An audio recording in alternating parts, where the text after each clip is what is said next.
Siguiendo con la explicación de las cuestiones básicas de los juegos del estilo 18XX, vamos a centrarnos ahora en los trenes.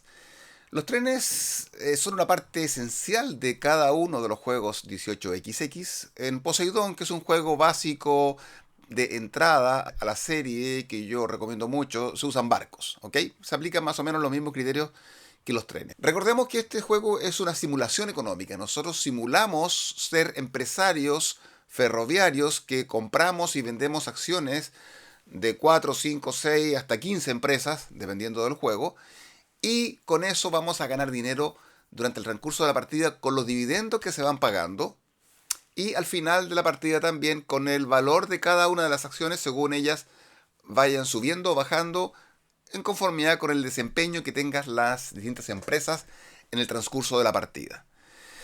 Ahora, los trenes es lo que hace ganar dinero a las empresas. Es lo que hace que las empresas vayan teniendo mayor valor accionario y lo que le permite entregar dividendo a los jugadores. Si el presidente de la empresa decide repartir los dividendos, podría no hacerlo, entonces en ese caso vamos a ir ganando patrimonio personal. ¿Cómo funcionan? Los trenes son, como mostramos aquí, unas simples cartas. Aquí no hay figuritas de trenes. Este es un juego abstracto, ¿cierto? Es una simulación a grandes rasgos, no es tan al detalle. Y estas cartas tienen un número típicamente. A veces tienen dos números, pero si tienen un número indican las localidades que pueden unir en el tablero. Porque recordemos que existe normalmente en los juegos 18XX unas rondas accionarias donde los jugadores, en función de personas naturales, compran y venden acciones principalmente. Y una ronda operativa donde el presidente de cada una de esas empresas, que es el que tiene más acciones en esa empresa, va a manejarla en el tablero construyendo líneas férreas que son de uso común para todas las empresas y haciendo correr los trenes. Correr los trenes, ¿qué significa? Que va a unir puntos del tablero que tienen un determinado valor. Esto es un juego que podríamos decir es de conexiones y un puzzle. Los jugadores van a ir poniendo estos hexágonos, ¿cierto? Que tienen determinadas formas, determinadas líneas y pueden ir mejorando y se van complicando. Y desde ese punto de vista es un puzzle. Hay algunos jugadores que se manejan muy bien en cómo crear las líneas para llegar a un determinado destino y a otros que les cuesta más, como a mí, por ejemplo, ¿ok? Entonces es un puzzle y van conectándose. Cada uno de estos puntos, círculos blancos, por ejemplo, es una ciudad que tiene un determinado valor. Aquí abajo vemos valor de 20, aquí 30, ¿cierto? 20. Pueden ir subiendo. Hay juegos que llevan valores hasta 130. De tal manera que cuando se hacen correr los trenes, un tren de 3, por ejemplo, significa que une 3 localidades, puede unir ciudades y pueblos. Los pueblos son estos puntitos que tienen valores menores, ¿ok? Aquí, por ejemplo, estos que están acá tienen un valor de 10. Típicamente los pueblos en general no cambian de valor. Ahora, en algunos juegos, como en 1860, sí cambian de valor, pueden llegar hasta un valor de 20, pero típicamente se quedan en valor de 10. En cambio, las ciudades van pasando de hexágonos amarillos a verdes, a cafés, y en algunos juegos a grises, y van subiendo de 10 o 20, incluso de diferencia entre un tramo y otro según el color. Aquí, por ejemplo, sumaría la empresa gris 30 más 50 más 10, y ahí uniría estas localidades. Y suma en total ¿cuánto? 50, 80, 90. 90 pesos es el ingreso de esa ronda operativa para esa empresa. Y como son 10 acciones, cada accionista lleva 9 pesos. Y se le reparte en ese instante o se usa un mecanismo computacional para manejar esas cuentas, ¿ok? Entonces, un tren de 3 une 3 localidades. Esas localidades pueden estar con o sin estación, pero a lo menos una de ellas tiene que tener la estación del jugador. Puede ser la del medio, etcétera. Por ejemplo, el jugador verde también podría unir esta localidad y con esta localidad. ¿Ok? Tienen que ser contiguas las localidades. Aquí arriba, por ejemplo, vemos trenes de 5. Podría unirse una, 2, 3, 4 y 5. Entonces, naturalmente, mientras uno tenga una tarjetita que representa cuántos puntos puedo conectar más alta, más ingresos va a tener la empresa. Entonces, esa es la finalidad primera de los trenes. Ahora, típicamente en estos juegos 18XX, las empresas pueden tener al principio de la partida una X cantidad de trenes, por ejemplo 4, típicamente, 3 o 4, y van bajando, de tal manera que típicamente también al final de la partida pueden tener máximo de 2 trenes. Eso va a depender de cada una de las decenas de variantes que existen respecto de los juegos 18XX. Lo importante está en que debemos estar claros del límite de trenes que podemos tener y ese límite bajarlo eventualmente vendiendo un tren a otra empresa, ¿cierto? O porque ya llega la obsolescencia, ya lo veremos. Pero si me quedo estancado con un determinado tipo de tren y no me permite mejorarlo, porque no es reemplazable por uno nuevo, me veré afectado en el nivel de ingreso. Entonces, el tema de la limitación de la cantidad de trenes es importante. Ahora, las empresas normalmente van a tener que tener un tren. Al finalizar cada ronda operativa de las empresas que ya han empezado a funcionar, y las empresas pueden empezar a funcionar o a operar con una X cantidad de acciones colocadas, el 20% o el 50% o el 60%, ¿cierto? Dependiendo del juego en particular, ya pueden operar. Algunos juegos obligan a que siempre, al final de una ronda operativa, una empresa tiene que tener un tren. Por lo tanto, la empresa va a tener que tener un capital suficiente de dinero, ya sea que se lo entregue el banco directamente o los jugadores cuando le van comprando las acciones a la empresa, dependiendo del estilo de juego de que estemos hablando, para poder comprar el tren. De lo contrario, el jugador va a tener que muchas veces poner de su bolsillo, o incluso en algunos casos vendiendo acciones, o quebrando incluso, si es que no puede comprar un tren. No siempre hay obligación de comprar tren. En algunos juegos, como el 1830 que estamos viendo aquí en la pantalla, no existe la obligación de comprar tren si es que la empresa no tiene una vía operable. Es decir, por ejemplo, está la empresa Naranja acá y no hubiese construido nada, solamente empezó con su disco de inicio, con su estación base, no tiene localidades que unir, no está obligada a comprar un tren. Y eso puede ser interesante porque en algunos juegos eso permitiría tener empresas fantasmas, es decir, empresas que están abiertas, han sido creadas, pero no tienen operación alguna. Y sin embargo van a recibir plata eventualmente del banco o de los jugadores, y con ese dinero podrían comprar un tren, a pesar de no estar obligadas.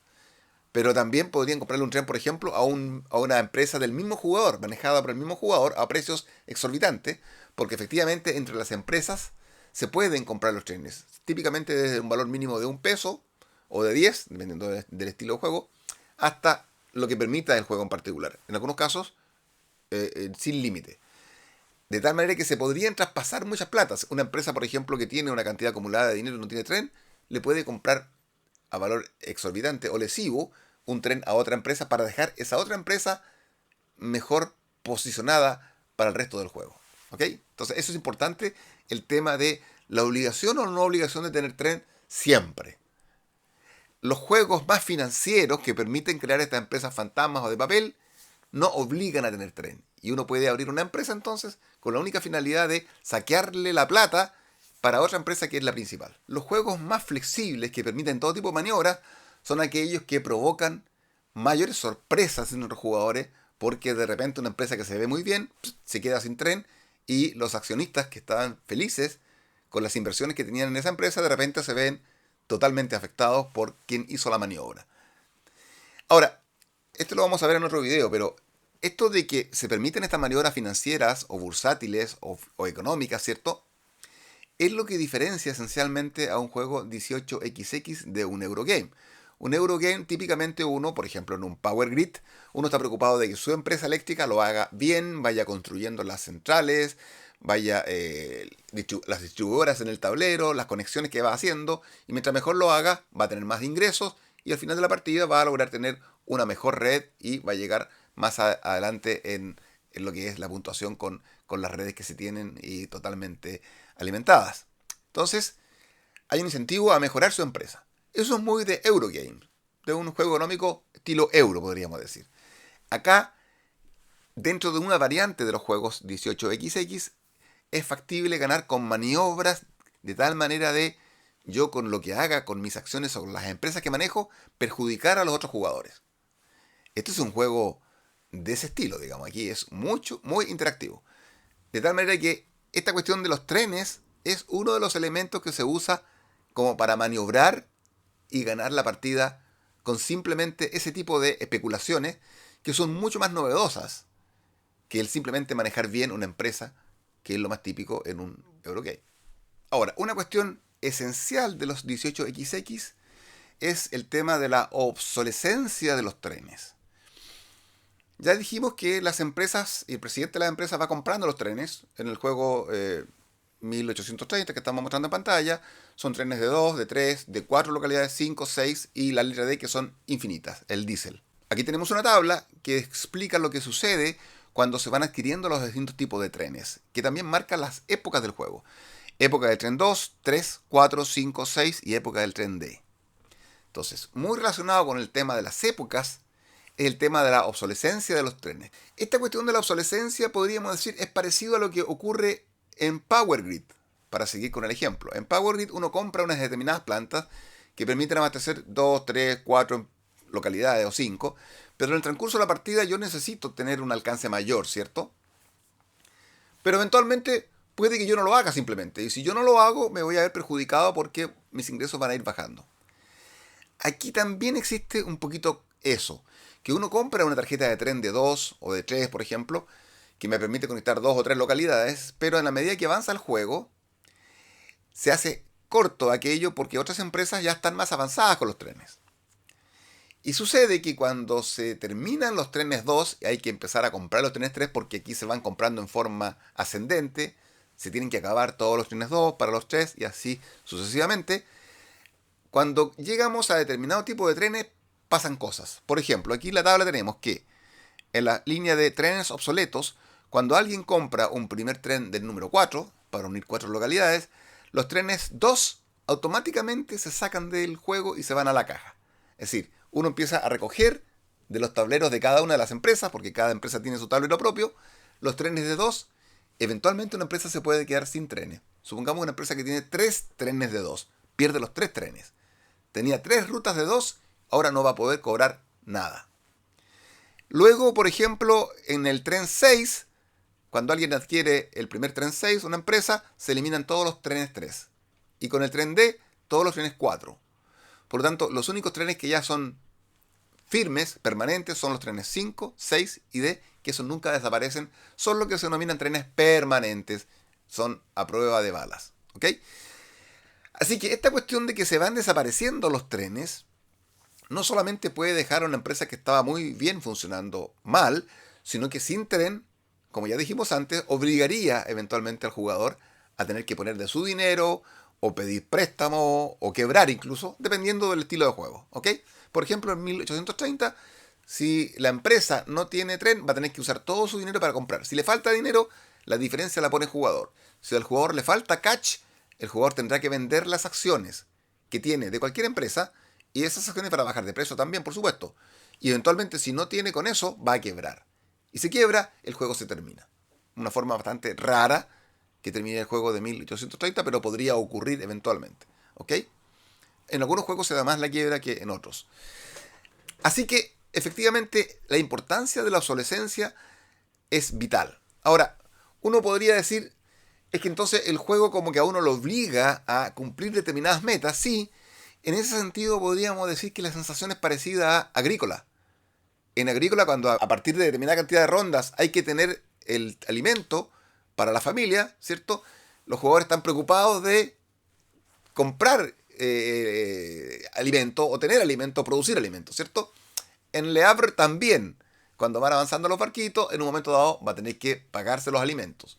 En La Chitá, un juego fantástico, antiguo, también, cuando hay que alimentar a la población de las distintas ciudades renacentistas, y si no hay suficiente alimento, efectivamente puede producirse la emigración de habitantes de una ciudad a otra. Entonces son cuestiones que uno está obligado a tener. Pero ¿qué pasa? Que si uno no tiene eso, en esos juegos típicamente lo que sucede es que se pierden muchas veces puntos de victoria, o no se puede avanzar, y se van perdiendo ventajas dentro del juego. Aquí, en los juegos 18XX, puede ser más catastrófico eso. Es decir, es más catastrófico el no tener tren en la empresa porque, dependiendo del juego, por supuesto, puede llevar a que un jugador quede tan mal, quebrar por supuesto, pero puede quedar muy mal para el resto de la partida, o sea, irrecuperable podríamos decir, simplemente. Hay algunos juegos que son más amables con los jugadores, aquellos juegos que están destinados principalmente a los novatos en los juegos de la serie, tienen préstamos, por supuesto, tienen posibilidad de que no quiebren, etcétera. Pero los más fuertes, ya más para experimentados, pueden ser de consecuencias catastróficas. En 1800, en los juegos 1800, en realidad es esencial, por supuesto, pero es lo que permite hacer las maniobras, precisamente. Es decir, uno puede cuando está en un juego 18XX, sabiendo que va a tener que, a la agrícola, tener alimento, yo simplemente le traspaso el peso de tener que cumplir con esa obligación a otro jugador. Es decir, yo estoy viendo que me voy a quedar con trenes obsoletos o me van a quitar los trenes en unas pocas jugadas más, y ahí está la sapiencia del jugador. Yo me deshago de la empresa y vendo mis acciones para que otro se quede con el muerto y cargue con esa obligación de, a la agrícola, pagar la comida o a Havre, ¿cierto? En este caso, tener un tren. Entonces, uno puede manejar de esa manera lo que viene mal para el futuro, simplemente traspasar la carga a otro jugador. Es una cuestión totalmente distintiva y que lo diferencia de los juegos Eurogames. Porque este elemento se puede hacer, ¿por qué? Porque hay un patrimonio personal que no se va a ver afectado si es que yo me deshago de una empresa.